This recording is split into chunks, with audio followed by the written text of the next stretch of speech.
berhasil mendapatkan uang sebanyak 14 miliar. Dan juru kuncinya itu mau dibeliin apapun yang dia minta, tapi dia nggak mau. Tapi sehabis itu dampaknya berkepanjangan, Mang. Mbaknya bilang menunya tinggal lele goreng aja Mas, yang lain habis gitu. Dan di dalam warung itu ada 2 orang wanita sama 1 laki-laki. Waktu menawarkan menu itu 2 perempuan itu nggak memperlihatkan wajahnya ke kita, tapi agak dijauhan kayak memegang kerjaan gitu loh, Mang. Begitu kagetnya saya sesudah saya melihat wanita yang nyuguhkan makanan itu tadi. Ternyata wanita itu, Mang, adalah wanita yang di perahu itu tadi. Ternyata terjadi benar, Mang. Pada saat pelarungan itu, selang itu saya mendengar bunyi kayak bunyi kuda kereta gitu loh, Mang. Berjalan. Topak gitu dari dalam laut, sama bunyinya tuh kerincing gitu, Mang. Dari arah laut. Nah, itu tandanya persembahan kalian diterima sama Ibu Ratu, dan Ibu Ratu sudah melihat kesungguhan kalian memberikan sesaji ke laut pantai utara gitu.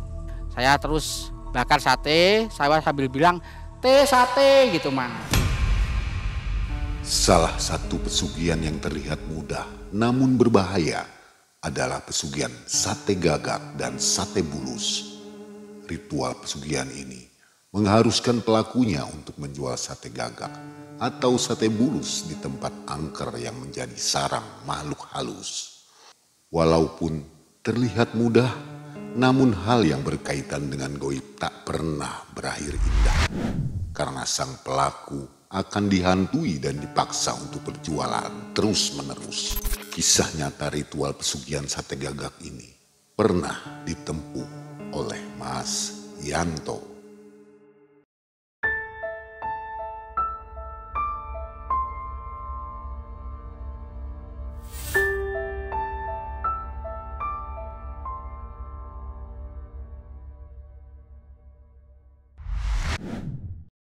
Assalamualaikum Mas Yanto. Waalaikumsalam. Dan apa kabar Sobat Malam Mencekam? Hari ini kita akan mendengarkan sebuah kisah nyata lagi. Ya. Kisah ini terjadi di tahun 2011 ya, jadi udah cukup lama. Jadi Mas Yanto ini memiliki pengalaman yang luar biasa, sangat berani menjual sate gagak untuk mendapatkan uang. Kira-kira itu berapa miliar waktu itu? 1 miliar.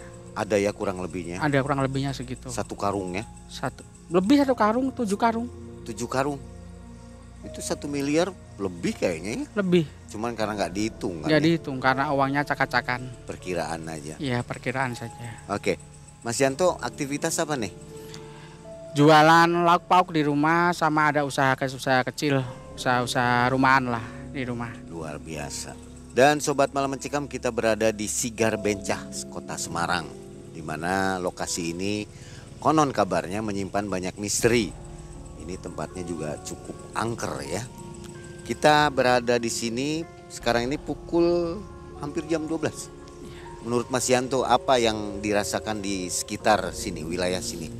Aura-aura apa? Sepi dan auranya sih ya berbau mistis lah menurut saya. Cuman aman lah kayaknya. Aman lah ya? Iya.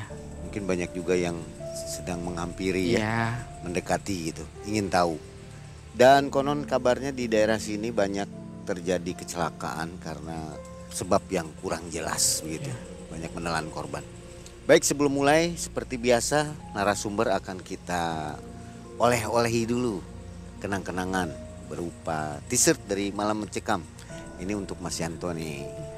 Oke, Mas Malam Yanto. Mencekam, terima kasih, semakin malam semakin mencekam. Iya, nanti dipakai ya Mas Yanto ya. Terima kasih.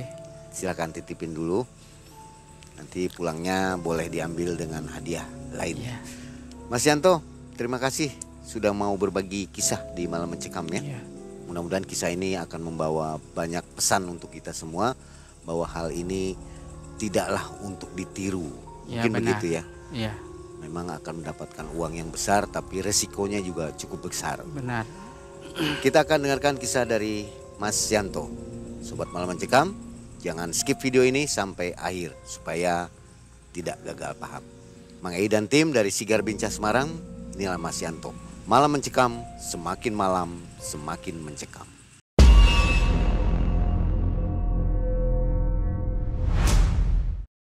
Awal mulanya kisah ini itu terjadi pada tahun 2011, sepulangnya saya dari merantau dari Bangka Belitung.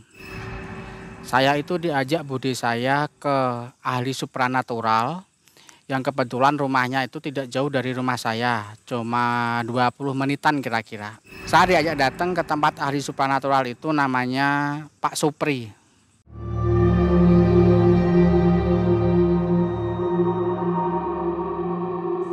Nah, waktu saya diajak ke tempat Pak Supri itu saya waktu pamit pulang itu saya dicolek sama Pak Supri itu. Mas, kalau ada waktu luang, mainlah ke sini, ngobrol-ngobrol atau ngopi-ngopi ke sini gitu. Kebetulan sehabis saya pulang merantau kan saya belum dapat kerjaan. Jadi saya istilahnya gabut lah kalau malam gak ada teman kan. Nah, saya ke tempatnya Pak Supri itu aja. Wong, tempatnya juga gak terlalu jauh kan dari tempat saya, cuma 20 menit gitu. Sesampainya saya di tempatnya Pak Supri, saya tuh diajak ngobrol dan memulai obrolan itu dengan obrolan yang berbau hal gaib, Mang. Pak Supri bilang, Mas suka hal-hal gaib gak gitu? Ya suka juga sih, soalnya saya kan juga emang punya sifat penasaran dengan hal-hal yang berbau gaib gitu. Terus Pak Suprinya bilang, saya itu ada teman Mas, berjumlah 6 orang dengan saya itu suka ekspedisi hal-hal gaib gitu. Kalau Masnya nggak kemalaman pulang, saya datengin ya ke sini gitu. Oh iya Pak, nggak apa-apa, datengin aja biar rame ngobrolnya enak, saya gitu kan. Ditelepon lah satu persatu. Datang mereka semua. Kebetulan saat itu kan puasa Ramadan.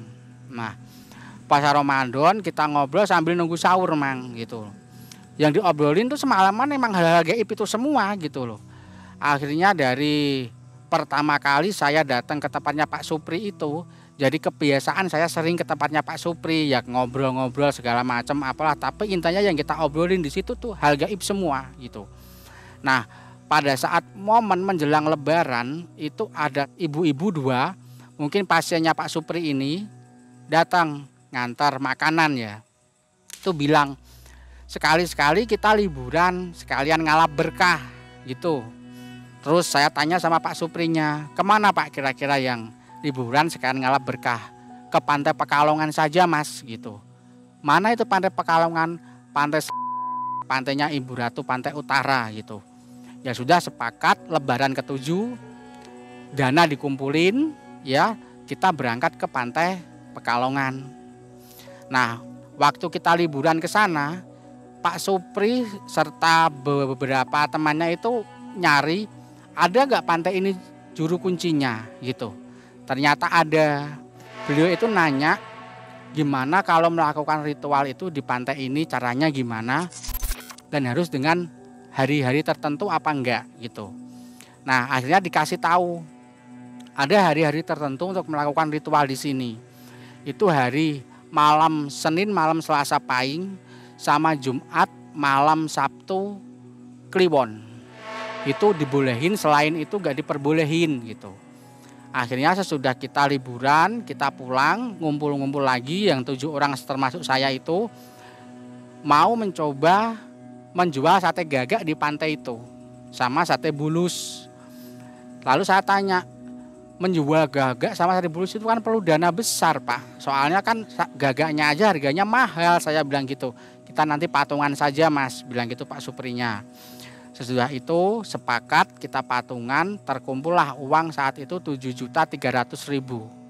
Lalu saya coba-coba cari info soal di mana yang menjual burung gagak. Akhirnya dapat dekat pom bensin Sukoharjo, Jawa Tengah, itu ada yang memposting menjual burung gagak dari Bali. Kita datang ke sana, itu mintanya 6 juta satu ekor burung gagak. Kita beli, sudah kita beli, kita bawa pulang.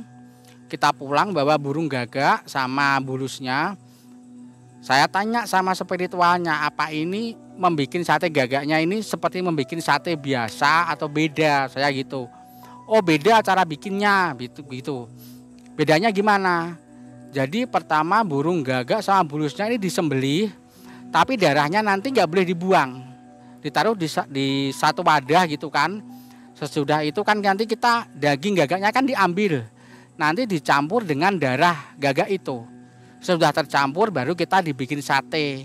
Nah, 1 hari sebelum kita ritual kita bikin satenya itu tadi. Setelah satenya itu jadi, sepakat hari Senin siang jam 2 kita berangkat dari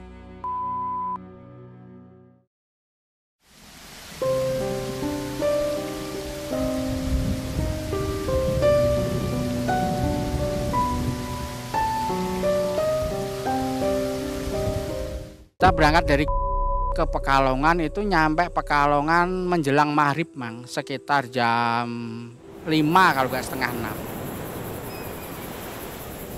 Sesampainya sana kita ke juru kuncinya.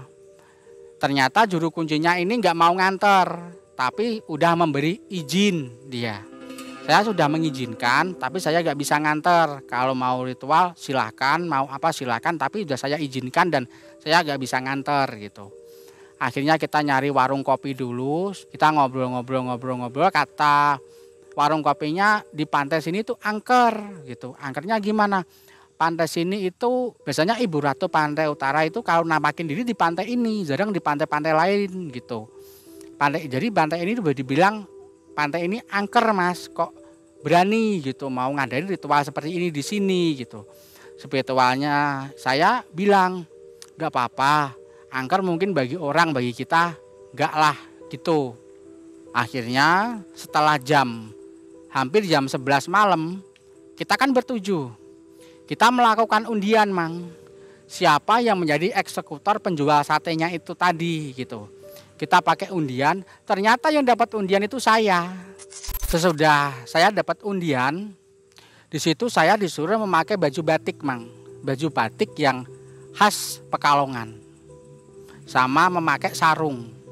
Sarungnya juga sarung batik yang khas Pekalongan juga gitu. Oh bukan telanjang ya? Bukan, memakai baju batik khas Pekalongan sama sarung yang batik juga yang khas Pekalongan juga. Sudah itu saya di pinggir pantai sendirian, saya siap membakar sate sama menjualnya. Ke teman-teman saya yang 3 itu menjauh dari saya, memantau saya dari jarak 300 meter. Itu mulai jam berapa itu? Jam 11 malam. Sesudah itu sampai 1 jam itu saya nggak ngerasa akan ada penampakan apa-apa, nggak ada. Aman-aman aja, seperti suasana malam dingin biasa gitu aja. Sampai sekitar pukul 12:30 malam, hampir 12:30 malam, saya melihat tuh remang-remang dari kejauhan tuh ada sosok laki-laki tinggi besar, pakai baju putih, tapi putihnya udah agak lusuh. Sama tangan kirinya tuh kayak memegang sesuatu, tapi nggak tahu yang dipegang apa, karena mungkin jauh juga ya Mang jaraknya. Itu dia berjalan ke arah saya.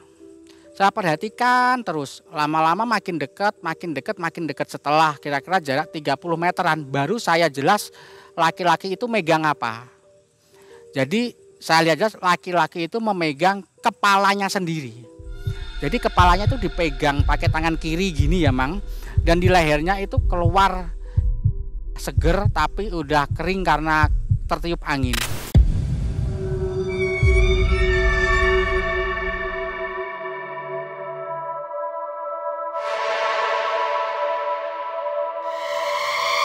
Karena saya mungkin kan kaget, agak shock gitu ya Mang. Saya bilang astagfirullahaladzim saya gitu. Sesaat setelah saya bilang gitu, dalam hitungan detik makhluk itu hilang Mang.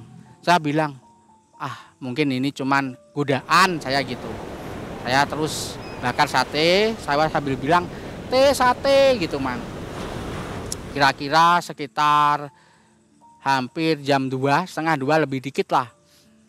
Itu saya dengar tuh bunyi suara hewan besar yang masuk ke dalam air pure gitu Mang. Keras banget bunyinya. Saya kaget itu bunyi apa ya gitu. Saya berjalan ke sebelah kiri gak ada apa-apa. Saya berjalan ke kanan kira-kira sampai 10 meter saya lihat Mang. Itu ada sosok buaya panjangnya itu 5 meter. Besar banget buayanya, bukan buaya umumnya. Kira-kira ya seperti buaya pemakan manusia yang di Kalimantan itu Mang, besar banget gitu. Tapi anehnya ketiga-tiganya itu buayanya itu mulutnya tuh ada kantong warna merah. Nggak tahu isi kantongnya itu apa. Saya liatin terus sambil saya ketakutan. Karena saya takutnya bukan apa-apa, Mang. Saya berpikirnya gini, kalau makhluk itu memakan saya habis sebesar itu, gitu. Saya dimakan makhluk itu satu aja udah habis, apalagi 3, saya gitu. Lalu saya dalam hati berdoa gini, ya Allah saya minta perlindungan. Saya berdoa gitu aja, seketika makhluk itu juga menghilang, Mang. Saat itu menghilang, nggak tahu wujudnya kemana. Jadi posisi saya saat itu tuh di pinggir pantai, Mang. Jadi saya, terus depan saya itu paling jarak 3 meter udah laut. Itu benar-benar di pinggir pantai gitu loh. Setelah makhluk kedua itu hilang, saya hanya bilang, mungkin ini godaan juga gitu. Saya masih tetap bakar sate sambil bilang gitu, Mang. Itu lama sekali, Mang. Sampai sekitar pukul jam 3 hampir setengah 4. Saya tuh udah mendengar sayup-sayup di kejauhan itu suara korik di masjid. Tapi jauh banget kayaknya. Itu di depan saya duduk di pinggir pantai itu, Mang. Saya tuh melihat ada 2 perahu orang cari ikan biasa gitu, Mang. 2. Itu di dalam perahu itu ada 2 sosok wanita. Sama ada beberapa kantong. Nggak tahu isi kantongnya apa. Setelah jaraknya agak dekat, itu sekelebat itu kantong itu tertiup angin. Saya melihat ada uang 50 ribuan. Baru saya percaya kalau dalam kantong itu pasti isinya uang. Saya gitu, Mang. Setelah mereka meminggirkan perahu, 2 wanita itu menghampiri saya. Jadi wanita itu seperti wanita pada umumnya ya, Mang. Enggak yang memakai baju kebaya atau apa gitu, enggak. Cuman memakai baju rok biasa orang-orang kayak wanita-wanita pada umumnya gitu loh, Mang. Cuman mereka tuh pinter naik perahunya gitu. Saya ingat kalau Pak Supri tadi itu bilang minta semahal mungkin gitu kan. Nah, saya berpikir di dalam kantong itu isinya uang semua. Lebih dari 5 karung. Cukuplah menurut saya bilang gitu. Cukup saya gitu. Saya bungkus pakai daun pisang. Saya kasihkan ke mereka. Setelah ditaruh di sebelah kanan, mereka berjalan menuju ke perahu mereka lagi, mau pergi gitu loh, Mang. Karena saya saking senengnya ngasih lah ibaratnya orang kerja itu dapat hasil gitu loh. Saya bilang alhamdulillah, saya gitu kan saking senengnya, Mang. Seketika kedua wanita itu mempalingkan wajahnya ke saya dengan tatapan yang tajam dan sangat marah sekali. Dan mereka tuh menghilang tertiup angin. Dan anehnya kantong di sebelah saya yang saya udah pegang, saya udah lihat uangnya, serinya, pecahan 50 ribuan, itu juga menghilang seketika, Mang.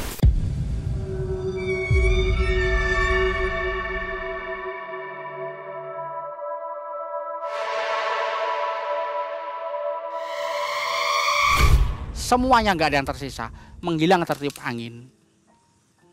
Lalu tiba-tiba angin tuh mulai kenceng banget dan kayak terjadi kayak gempa bumi gitu loh, Mang. Bukan yang gempa bumi yang kayak tsunami gitu, enggak, cuman gempa bumi biasa gitu loh. Saya lihat teman saya 2 tuh lari, udah ngos-ngosan menghampiri saya. Cepat kamu pergi dari sini, ayo kita tinggalkan kalau kamu pingin selamat gitu. Ada apa? Udah nanti ngomongnya di mobil aja gitu. Kalau saya ikut lari, saya tinggalkan sate-sate sama tempat jual sate, saya tinggalkan ikut lari semua, Mang. Ternyata pada saat saya sampai di depan mobil yang awalnya diem itu bisa goyang gini, Mang. Goyang gini kayak mau dibalik. Lalu ahli spiritual itu tadi Pak Supri turun berdoa, entah berdoa apa gak tahu ya.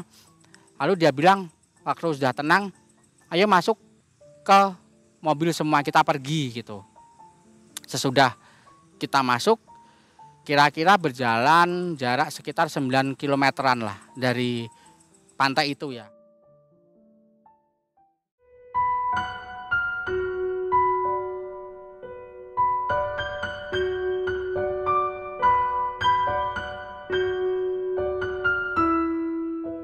Itu kita nyari warung karena keadaan posisi kita juga lapar dan saya juga udah disalahin semua orang di dalam mobil, nyalain saya semua, Mang. Dan saya juga mengakui kalau saya emang salah ya karena kegagalan itu. Kita lapar, pengen nyari warung sambil ngobrolin hal tadi gitu. Dan anehnya sepanjang kita habis keluar dari pantai itu ya, warung itu nggak nemu sama sekali, Mang. Sama sekali nggak ketemu warung. Cuma ada satu warung, itu warung Lamongan yang ada pecel lele, ayam goreng gitu, Mang. Satu aja. Akhirnya kita belok ke warung, kita mau makan di situ. Kita turun semua dari mobil, masuk ke warung. Ditanya, kan udah jam malam juga ya Mang, mau subuh. Makan Mbak gitu.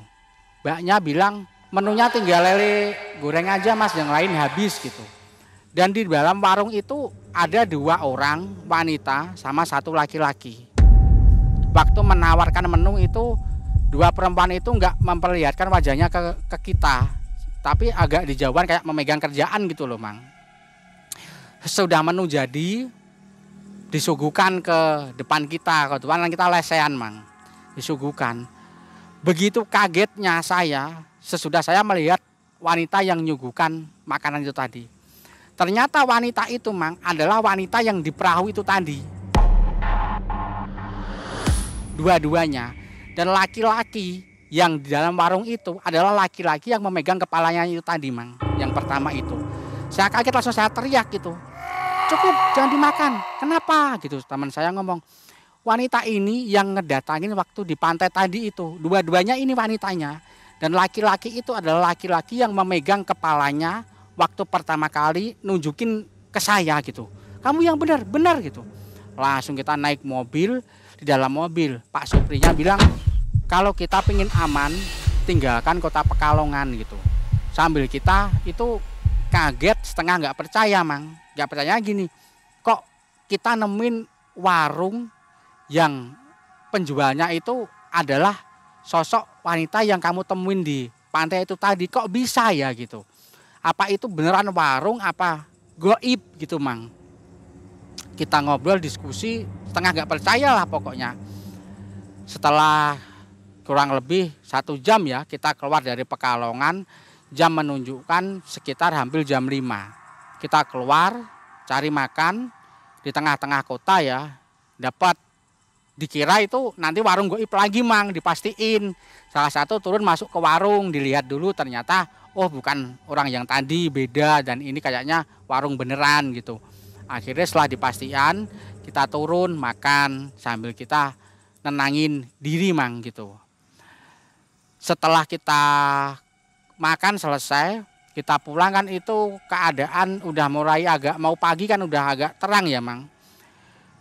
Di sopir itu melihat dari spionnya, di atas mobil itu ada makhluk sosok hitam, tinggi besar, matanya merah dan berbulu. Ngikutin dari kita keluar Pekalongan itu sampai Mang. Meskipun siang itu makhluk itu nampak di spion, tapi kalau kita toleh gini nggak nampak Mang makhluk itu. Sesudah kita pulang sampai kita kira semuanya itu udah selesai gitu loh Mang. Dianggap saya gagal dan udah selesai, nggak ada apa-apa gitu. Ternyata waktu kita udah sampai di ke-7 orang itu dimimpiin semua dan mimpinya sama Mang. Mimpinya itu kita 7 orang berjalan di pantai itu tadi. Berjalan secara beriringan di pantai itu tadi. Dan ke-7 orang itu mimpinya sama semua Mang. Nggak ada yang beda. Dan kita itu diteror sampai 41 hari. Kalau yang saya alamin itu hari pertama itu rumah saya tuh diteror sosok tinggi besar hitam berbulu. Itu yang ditampakin itu bukan cuman saya, tapi ibu saya, adik saya, terutama almarhum bapak saya, itu diwujudin sosok itu. Jadi sosok itu tuh berjalan di atas rumah tiap malam. Itu selama 41 hari. Kalau teman-teman saya itu terornya macam-macam, ada yang itu yang Pak Supri itu kan punya anak kecil Mang, baru umur sekitar 1 tahunan lah ya. Itu tiap hari itu nangis Mang, nangis terus tiap hari. Itu mau berhenti kalau udah lewat jam tengah malam.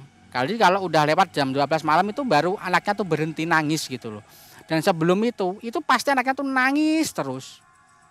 Kalau yang lain itu kebetulan kan ada salah satu tim itu kan pengusaha Mang. Dia itu pengusaha gula merah. Nah, di tempat pembikinan gula merah itu mengalami kejadian yang aneh Mang selama 41 hari. Itu pertama selama 1 minggu berturut-turut, gula merah yang dicetak sore hari harusnya pagi udah keras, pagi hari nggak bisa keras, masih lembek.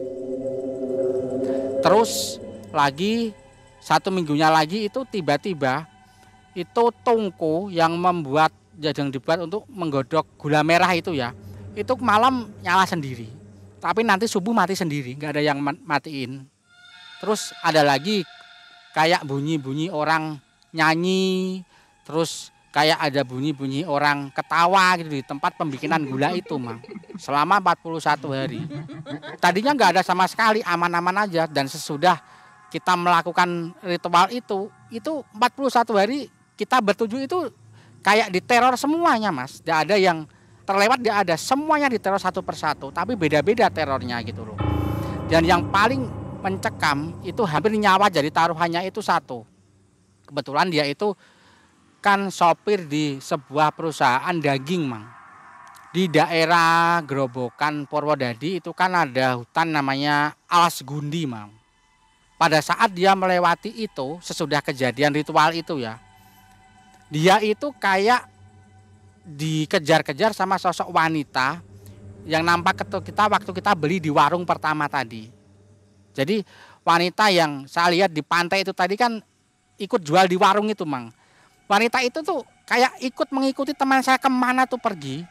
Sampai dia itu hampir tubrukan di daerah Alas Gudi itu karena si wanita itu tiba-tiba duduk di mobil sebelahnya. Padahal sebelahnya itu nggak ada orang, tiba-tiba wanita itu duduk di sebelahnya. Saking dia kagetnya banding setir sampai mau nubruk. Sampai akhirnya kan kita kebingungan semua ya, Mang. Kita spiritual itu dapat laporan si ini itu diteror semua. Akhirnya kita sepakat gimana ini biar teror ini segera selesai gitu.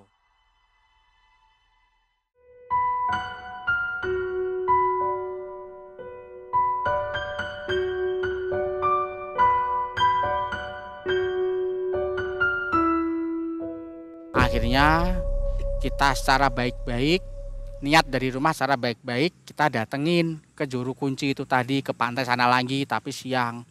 Kita cerita, Pak, kita ini ngadain ritual bakar sate gagak, jual sate gagak di pantai sini.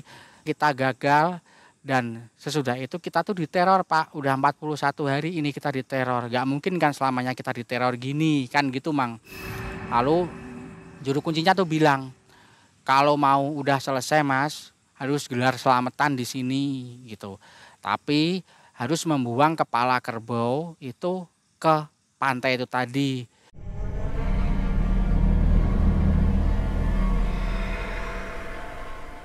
Itu tandanya Masnya itu menghormati Kanjeng Ratu Sekar Melati atau Kanjeng Ratu Dewi Lanjar. Istilahnya kita hormat lah gitu loh. Ya sudah, akhirnya kita cari ke tempat penjualan daging kerbau, kita pulang, dapat, kita datang ke sana lagi, Mang. Kita serahkan ini kepala kerbaunya ke juru kuncinya. Pak, ini kita udah dapat kepala kerbaunya. Itu caranya kita gimana, Pak? Gitu. Itu kerbaunya kan mahal ya? Kepalanya aja. Bisa? Bisa. Beli kepalanya aja. Berapa harganya? 450 kalau nggak salah dulu.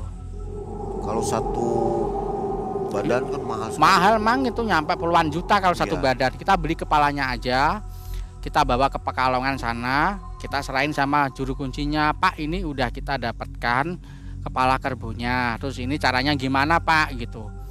Gak bisa sekarang, Mas, harus nunggu malam Senin Pahing atau malam Sabtu Kliwon, bilang gitu. Ya sudah, yang deket kira-kira hari apa, Pak? Ini deketnya yang malam Sabtu Kliwon aja, Mas. Jadi nanti Sabtu Kliwon Masnya kesini ya, di bawah kepala kerbaunya ini. Nanti saya bikinin kayak ruatan buat mas-masnya ini semua gitu. Sedangkan kepala kerbau udah kita beli, Mang. Kalau nunggu hari Sabtu Kliwon masih 5 hari lagi kan busuk, ya kan? Mau gak mau, ya kita nanti hari itu kita beli lagi kepala kerbaunya itu. Akhirnya kita patungan beli kepala kerbau lagi, kita bawa ke situ. Pak, ini saya serahkan gitu. ternyata acara selamatan atau ruatannya itu tidak semudah yang kita bayangkan, Mang. Jadi bukan langsung selamatan udah selesai gitu, enggak, Mang. Jadi ketujuh orang yang melakukan ritual ini diwajibkan itu nanti malam diantar juru kuncinya ke pantai itu tadi. Itu duduk di pinggir pantai semuanya. 7 orang, enggak boleh ada orang lain sama juru kuncinya itu ya. Nanti kepala kerbaunya dilarung ke laut. Ibaratnya nanti itu kayak kita meminta maaf kepada Kanjeng Ibu Ratu gitu loh. Akhirnya nyewa satu perahu besar, yang perahu buat nelayan itu, Mang. Itu di dalam perahu itu diisi ada kayak bunga-bungaan, ada buah-buahan segala macam, terus ada kepala kerbaunya. Itu kita habis biaya banyak lagi, Mang, itu. Hampir 20 jutaan kita. Benar-benar habis-habisan. Ibaratnya kita tuh nggak dapat hasil, tapi kita malah rugi dari ritual ini gitu. Ya wes nggak apa-apa, demi keselamatan kita semua kita lakuin lah. Ibaratnya harta kita bisa cari, tapi kalau keselamatan siapa yang bisa nentuin kan gitu. Akhirnya saya jual motor, teman juga ada yang jual motor. Kalau yang punya usaha sih dari uang usahanya itu sendiri ya, Mang. Dikumpulkan, kita sewa perahu, beli buah-buahan yang dihias kayak upacara-upacara gitu. Setelah itu jadi nanti perahu sama seisinya tuh dilarung ke laut semua, Mang. Pada saat kita duduk di pinggir pantai itu, pelarungan itu yang katanya ya, Mang, itu bakal ada nanti penampakan wujud Kanjeng Ibu Ratu Pantai Utara, katanya sih. Saya masih belum percaya gitu. Ternyata terjadi benar, Mang. Pada saat pelarungan itu, selang itu saya mendengar bunyi kayak bunyi kuda kereta gitu loh, Mang, berjalan tepak dari dalam laut, sama bunyinya tuh kerincing gitu, Mang, dari arah laut. Cuman gak berwujud, tapi kita semua bertujuh dengar. Lalu juru kunci tanya, dengar apa kalian?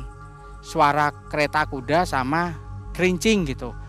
Nah, itu tandanya persembahan kalian diterima sama Ibu Ratu, dan Ibu Ratu sudah melihat kesungguhan kalian memberikan sesaji ke laut Pantai Utara gitu. Sesudah saat itu kita benar-benar udah kapok sekapok-kapoknya, Mang, untuk mengalami jual gagak atau jual sate bulus itu tadi. Dan juru kuncinya juga bilang gini, untung saja yang menampakkan wujud itu makhluk, semua makhluknya Kanjeng Ibu Ratu. Kalau itu bukan makhluknya Kanjeng Ibu Ratu atau istilahnya genderuwo, habis kalian, mungkin bilang gitu. Habisnya gimana, Mbah? Saya bilang gitu, tanya gitu. Ya habisnya gini, kamu gagal, itu nyawa taruhan kamu. Kok bisa? Kamu bakal dilempar, gak tahu ngelemparnya itu mereka kemana. Bisa jadi kamu dilempar ke hutan atau ke jalan. Karena kamu bisa habis kalau dilempar ke gitu. Untung saja yang datang itu semua makhluknya itu adalah makhluk dari pengikut Kanjeng Ibu Ratu Pantai Utara gitu. Nah, dari pengalaman itu kita ambil pembelajaran dan kita nggak lagi-lagi melakukan hal yang gaib, mencari uang secara cepat, tapi dengan cara nyawa taruhannya nggak lagi-lagi kita, Mang. Yang penting kita sekarang udah tahu kalau ternyata sate gagak sama sate bulus itu benar-benar nyata bakal dibeli oleh makhluk halus. Berapapun minta kamu asal dibayar gitu. Dan itu benar.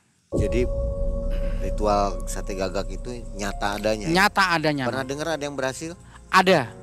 Gimana kisahnya? Juru kuncinya itu bilang dulu itu ada salah satu dari orang juga pernah melakukan ritual itu di Pantai Pekalongan.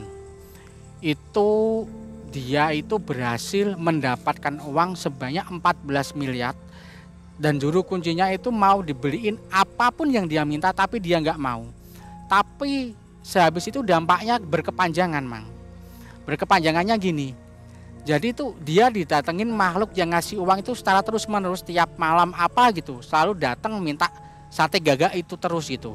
Jadi misal gak dikasih, dia bakalan ngamuk. Pokoknya bakal ngamuk, bakal menteror yang dikasih uang itu. Jadi nggak mudah ya, nggak bisa lancar seperti nggak biasa bisa. Gitu, jadi normal. Ibaratnya kita dikasih sekali itu selesai udah nggak bisa, Mang. Seterusnya nanti kalau makhluk itu pingin sate itu lagi ya dia datang lagi minta lagi gitu. Dan datangnya itu terserah dia. Itu yang membuat jadi repot mungkin. Iya. Jadi saya berpikir sama tim saya itu udahlah jangan, cukup sekali ini aja, jangan dilanjutin karena berbahaya juga gitu loh. Karena dampaknya bukan cuma di kita tapi nanti di keluarga kita juga bakal mendapatkan teror gitu. Ujung-ujungnya tumbal lagi ya. Iya, ujungnya Sampai tumbal meninggal lagi. ya? Iya benar. Jadi itu modal habis 20 juta kurang lebih. Lebih, Mang. Lebih dari ke-7 orang itu. Iya, lebih. Yang kita awalnya tuh target paling cuman sekitar 10 jutaan kurang ya. Ternyata itu membengkak setelah kita mengadakan acara selamatannya itu tadi. Warga-warga di situ tahu dong. Tahu karena mereka yang membantu dari siangnya, tapi malamnya kita dilepas sendiri sama juru kuncinya itu aja. Jadi udah nggak aneh warga situ juga. Iya, udah nggak merasa aneh karena udah banyak dan udah sering yang melakukan acara selamatan seperti itu di situ. Oke. Nah, Mas Yanto ini kan ceritanya seperti yang mudah ya untuk mendapatkan uang itu. Saran Mas Yanto apa untuk mereka yang sudah gelap mata? Kalau saran saya, apapun masalah kalian, cobalah cari rezeki yang halal, jalan-jalan yang direstui Tuhan. Jangan menghalalkan segala cara yang dampaknya akan merugikan pada diri sendiri dan keluarga kita. Jadi Mas Yanto pun sudah nggak berani ya untuk nggak berani, Mang. Udah trauma, terlalu tinggi. Terlalu tinggi itu risikonya. Untuk para penonton juga jangan coba-coba ya. Iya. Nah, Sobat Malam Mencekam, itulah kisah nyata di tahun 2011. Iya. Mas Yanto dan gengnya dan teman-temannya akhirnya mendapatkan hal yang di luar dugaan. Ternyata mencari pesugihan sate gagak tidak semudah yang dibayangkannya. Yang dipikir tadi hanya kasih sate dapat uang. Ternyata di belakangnya masih banyak gangguan. Dan Sobat MM, jangan mengambil langkah untuk serba instan, cepat mendapatkan uang. Ini akan berisiko tinggi ya. Dari tim MM juga menyarankan kisah yang Anda dengarkan di semua video yang ada di sini itu adalah menjadi contoh pembelajaran, bukan untuk ditiru. Oke, terima kasih Mas Yanto atas kisah ini. Ya, sama-sama. Dan Sobat MM, sampai jumpa di video selanjutnya. Tetap bersama Malam Mencekam. Mang Ei dan tim dari Sigar Bencah undur diri. Assalamualaikum warahmatullahi wabarakatuh.